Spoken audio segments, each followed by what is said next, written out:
Okay, Gwyneth, thank you for being here. Thanks for having me. First, I want to show of hands of who was at Tracy Anderson this morning at 6 o'clock. Okay. Does she walk the walk or what? In the front row.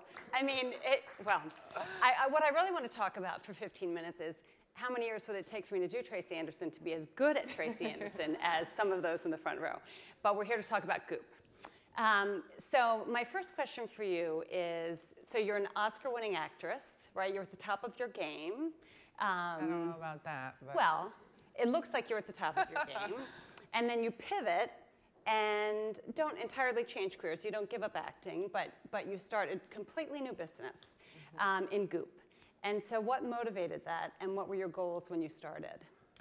I think when I had my daughter, I had done 30-odd films back to back to back, and I stopped for a while when she was born, and I was so fortunate to be able to take off some time and be with her.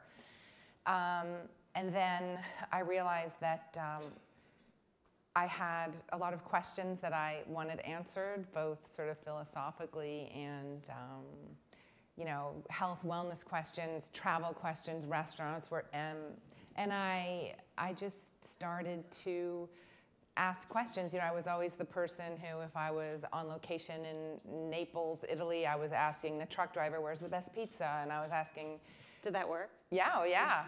So I started having this massive, sort of, these notebooks, stacks of notebooks of information, and then my friends would call me and say, where should I, you know, get a hot dog and wherever? And so I kind of became that person, and then Goop was a really great way for me to work and be creative and be engaged and ask the questions that I wanted answers, and sort of used my connections to, you know, speak with really knowledgeable people and get the answers. And it was a way for me to be engaged and creative and be home and work from home. And so when you started it, did you know you wanted to turn it into something big, or was it a good creative outlet for that time of your life then? When I started at the inception, it really was just for, you know, myself, my friends, and I didn't really know, I didn't foresee the community that I was creating, and I didn't foresee the brand that I was unwittingly creating. So the first couple of years were really just, I sometimes look back and I think, like, what the heck was I doing? Like, why did I do that? Like any entrepreneur, right? Probably they all look back and ask those questions. Right. Well, so now you've taken it to a new level. You had big news yesterday, hiring Lisa Gersh as your new CEO. Yeah. So what do you and Lisa have immediate plans for Goop?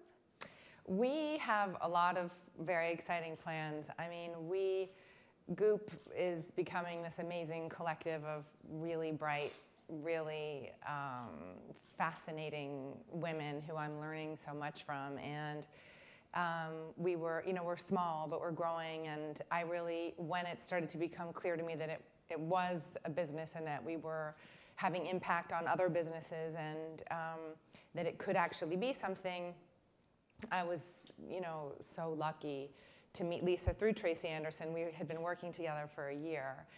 And when my first CEO, I moved to LA and he was in London, and so when we parted ways, he stayed on, you know, as an advisor, but I was looking for somebody here to help me really take it to the next level. And, you know, as fate would have it, Lisa, you know, was over for dinner one night and said she would take the job.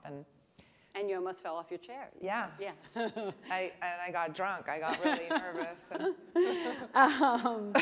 Okay, so Lisa, as many of you know, was most recently at Martha Stewart Living Omni Media. And so I want to, well, you know this, but I want to read it to the audience members so you recently got a little public smackdown from Martha. Oh. You actually had a better term for it last night that, since I'm on my best behavior up here, I won't repeat. But so this is what Martha Stewart said about Gwyneth a couple of weeks ago. This was well before the Lisa announcement, and in fact, she just needs to be quiet. She's a movie star. If she were confident in her acting, she wouldn't be trying to be Martha Stewart. So, meow. So Gwyneth, so what's your reaction to that? First of all, no one has ever said anything bad about me before, so I'm shocked and devastated. I'll try to recover. You know, if I'm really honest, I am so psyched that she sees us as competition. Like, I'm so psyched. I really am. So that's sort of... It means your fate is sealed as lifestyle world domination, right? So, I mean, speaking of public criticism, do you feel, does it get easier over time? I mean, you do get, you know, like many people in your shoes, you get public criticism. Yeah. How do you, in this case, where it's a business thing, do you feel like when someone is attacking your business versus attacking you personally, is there a different reaction in you? I think that when anybody criticizes anyone, it really is just, it's revealing more about where they are in time and space as opposed to where you are in time and space. And I think generally we tend to, you know, lash out if we're in a, you know what I mean? It's usually a reflection of something else. And so I try not to, I don't actually, at this point in my life, I don't take it personally. I see it as a projection, and you know, and then if there's ever anything, you know, that sticks, then I know, oh, maybe I'm holding this judgment against myself, and I need to look at that. But it's very interesting, and you know, sometimes I learn good things from criticism. So, you're going to dominate the lifestyle space now. You're her competitor. Do you ever worry? Do you think you ever will worry, thinking about Goop in, you know, a year, 10 years, that, well, we talked about this a little bit last night, sort of where the Gwyneth Paltrow brand ends and Goop begins, right? And if there's criticism about one, how does it impact the other? Do you think about that? Is that even relevant? I don't think it's relevant so much anymore. You know, us girls at Goop are really doing something very separate. And I've been really lucky to have a career in movies for a long time. And for me, it's very differentiated. You know, I see my movie career as one thing, and I think, you know, I think we women we have ambition, we can multitask, and we like to push ourselves, we like to go into new areas, and for me, you know, even though I wasn't consciously doing it at the time, you know, I really, starting this business and creating this amazing group of women that I work with, and two men too, you know, I've learned so much, and it's been so incredibly rewarding and so incredibly challenging in a way that the sort of movie part, you know, just can't be after a certain point. And I feel really excited about what we're doing and the directions that we're going in. Okay, so who has a question? I have more questions, but I want to give us time for questions. So, anybody have a question? All right, I'm going to ask more questions. Okay. Oh. Okay, sorry. I didn't look all the way to the left. Sorry. I know I picked a bad seat. I'm Kate Kelly from CNBC. Very interesting discussion. I'm just curious, Gwyneth, how has the movie business changed, the business of it, since you began and won your Oscar at such a young age versus what you're doing now?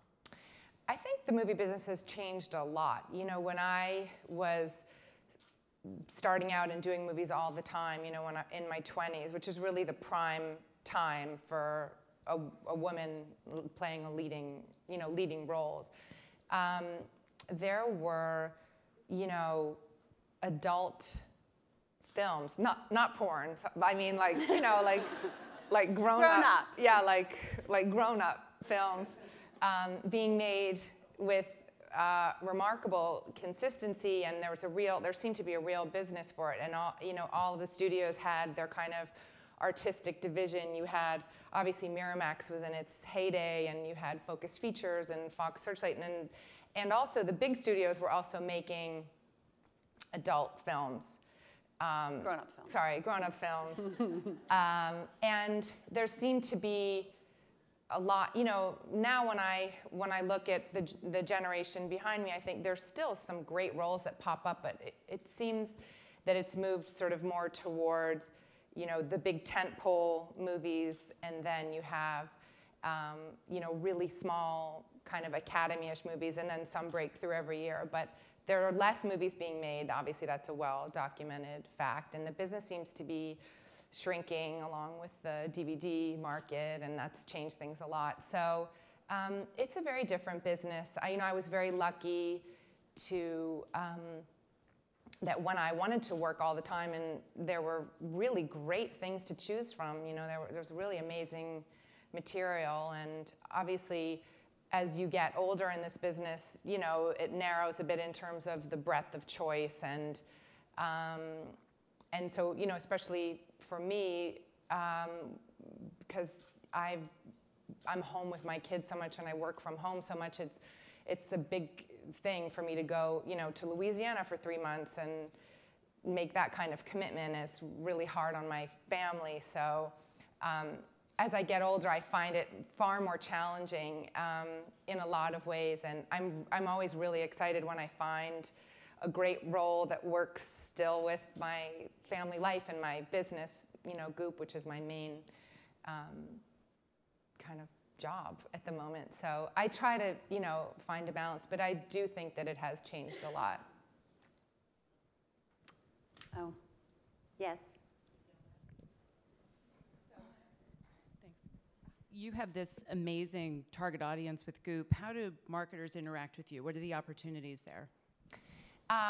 Well, I think, now that Lisa's come on, she's going to develop all that. She's very interested. I think one of the reasons she took the job was for the multiple revenue stream opportunity, and I think marketing and interaction, we've never, our base has grown totally organically. We've never marketed, and I think we have big opportunity there. I just wasn't smart enough to figure it out.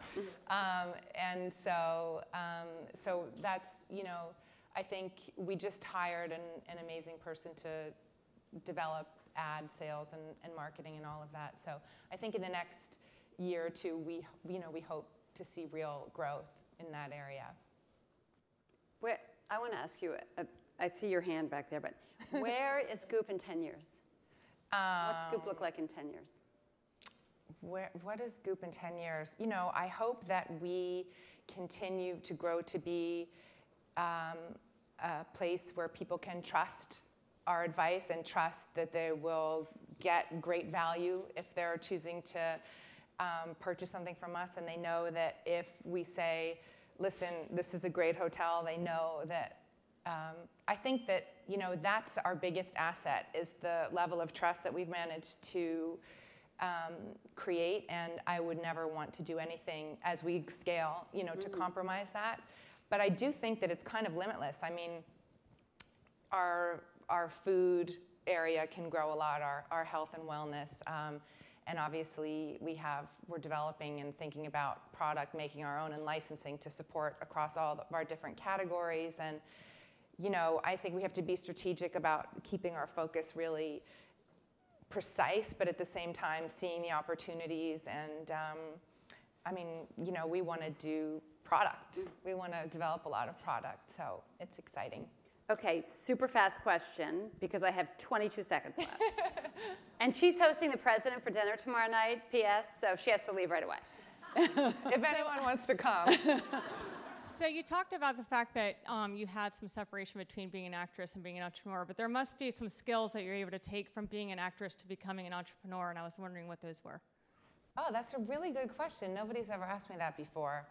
I think, they're more interpersonal skills, like when you're acting with somebody, like listening, respect, kind of being a container. I think, establishing that kind of rapport and respect for people and listening kindly and openly, those sort of skills that help you be a good actress, I think help you in business, because in my experience, they create more points of connection, and when you work with people and you have the capacity to listen and you have the respect back and forth, the best of that person starts to emerge. And it's been amazing. You know, I have like my girls that I love so much, and to see them, you know, grow and create roles for themselves and then fill the roles in the business, it's amazing. And I do think that comes from a very specific type of listening that you learn from acting. Well, and creativity. You bring a lot of creativity to the job. That's true. Which makes you shine in both areas. Well, thank you. Thank We're you. out of time. Thanks for being here. Thank you. And off to the Thanks president. for having me. Bye. Thanks.